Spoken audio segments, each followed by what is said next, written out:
আসসালামু আলাইকুম। Saint Martin নাকি আপনার প্রচুর পরিমাণ ইলিশ মাছ ধরা পড়তেছে, তাই আমিও যে দেখতেছি ইলিশ মাছ কেমন ধরা পড়তেছে এটা আসলে দেখার জন্য আজকে আমি আপনাদেরকে দেখাবো কিভাবে আমরা মাছ ধরি। সম্পূর্ণ আমাদের যাত্রা অবশ্যই আপনার সাথে আমি শেয়ার করব। অবশ্যই আপনারা সবাই আমার ব্লগের সম্পূর্ণ ভিডিও দেখার চেষ্টা করবেন। যেগুলো হচ্ছে আমাদের জাল, আমরা এগুলো নিয়ে ট্রলারে উঠে যাব। এগুলো হচ্ছে বোটের ঠেল আর কি, এগুলো হচ্ছে আমাদের রাতের খাবার। এগুলো এখান থেকে নিয়ে যাচ্ছি। ও যে আমাদের সহপাঠী একজন গেছে হচ্ছে ট্রলার জন্য গেছে, ওইটা নিয়ে আমরা চলে যাব হচ্ছে গন্তব্যে আমাদের।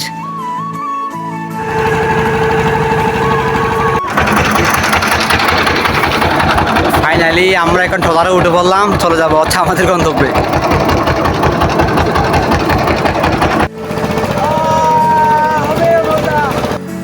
আমরা এখন চলে যাচ্ছি হচ্ছে সেন্ট মার্টিন মূল ভূখণ্ড থেকে হচ্ছে বঙ্গোপসাগরের মাঝখানে।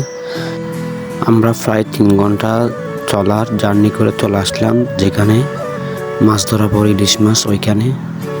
ফাইনালি আমরা আমাদের বোট থেকে জাল ফেলতেছি মাছ ধরার জন্য। সবাই আমাদের জন্য দোয়া করবেন। আমরা কী মাছ পাই অবশ্যই এটা আপনাদেরকে আমরা দেখাবো।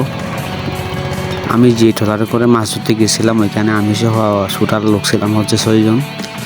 এই ধরনের ট্রলারে কমপক্ষে লোক লাগে হচ্ছে 8 থেকে 7 জন। আমি তো যেমন কাজ করতে পারি না, তারপর গেলাম। সবাই ইলিশ মাছের জাল ফেলা নিয়ে ব্যস্ত আছে, এই ফাঁকে আমি একটু ভিডিও করে নিলাম।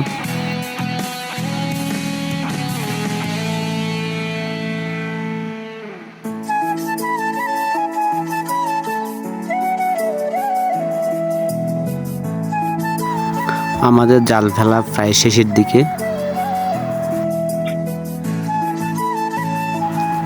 জাল ফেলা আমাদের শেষ হয়েছে প্রায় 4টা বাজে। জাল ফেলার পরে আমরা কিছুক্ষণ বিরতি নিয়ে এর ফাঁকে আমরা খাওয়া দাওয়াটা সেরে নিই। অন্ধকার হয়ে গেছিলো তাই খাওয়া দাওয়া ভিডিওটাতে আমি করতে পারি নাই, লাইট ছিল না। এখন আমাদের ফাইনালি আমরা জাল টানা শুরু করছি। অবশ্যই আপনাদেরকে দেখাবো কী কী মাছ পাইছি। এগুলা সত্যি জীবিত মাছ, ইলিশ মাছ পাইছি আমরা অনেকগুলা। মাশাআল্লাহ, সত্যি এত বেশি ভালো লাগছে। আমার জীবিত মাছ দেখার যে একটা অনুভূতি, এটা আপনাদেরকে আমি বলে বোঝাতে পারবো না। সত্যি খুবই অসাধারণ। আপনারাও সময় সুযোগ পেলে অবশ্যই এরকম একদিন যাবেন দেখার জন্য। এই যে দেখেন জীবিত একটা মাছ চলে আসলো ট্রলারে।